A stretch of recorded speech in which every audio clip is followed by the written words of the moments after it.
halkani waa page YouTube-ka ee ku leenahay wariye Catoshare. haddii aad ku cusubtahay channelkan riix gambaleelka subscribe like share sar daawashada iyo commentigana waa xaqiina. sanad kasta 15 May maanta oo kale waxa ay ku beegan tahay maalintii la aasaasay ururka SYL oo u soo halgamay dalkeena Soomaaliya. ururkan ayay waxay isku xilqaamay sidii dalka uu u heli lahaay xuriyad unu ugu bixi lahaay gumeystaha Talyaaniga oo xiligaasi dalka maamulayay. dhowr bilood kadib 15 May ayaa sanad walba laga xusaa dalkeena Soomaaliya iyada oo ururkaas uu ahaa urur tayo leh oo sidoo kale u soo dagaalamay xornimada maanta uu haysto dalkeena Soomaaliya.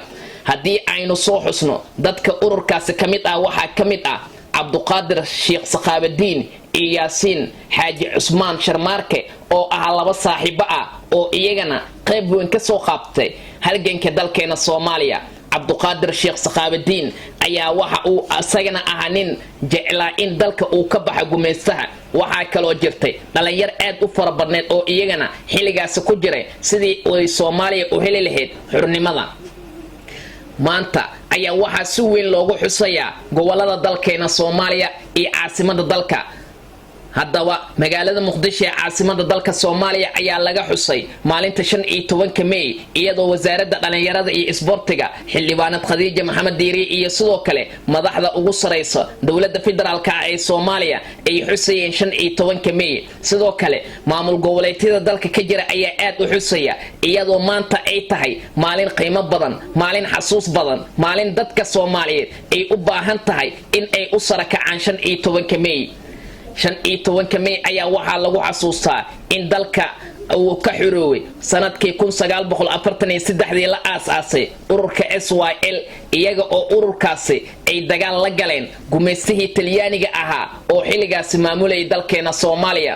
laakiin waxaa hadda la xusaya maanta oo kale mar walibana xusmad iyo xasuus badan ay mudan yihiin in la xuso ururkaasi.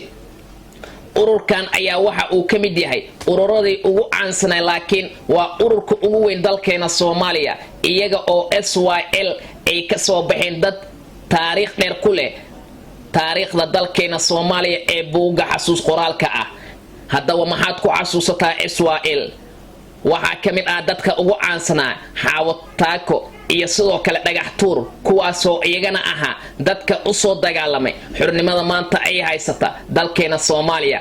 magaalada Jowhar ee xarunta gobolka Shabeellaha Dhexe ayaa si weyn loogu soo dhaweeyay arrinkaasi 15 May iyadoo oo wasaaradda dhalinyarada iyo isboortiska Hirshabelle iyo sidoo kale gudoomiyaha ururka dhalinyarada ay aad u soo dhaweeyeen arrinta 15 May iyada oo ay bulshada Soomaaliyeed ay xasuus dheer u tahay in ay maanka ay ku hayaan in dhalinyaradaasi ay isku xilqaameen sidii ay Soomaali u heli lahayd xornimo ka madax banaan gumeystaha.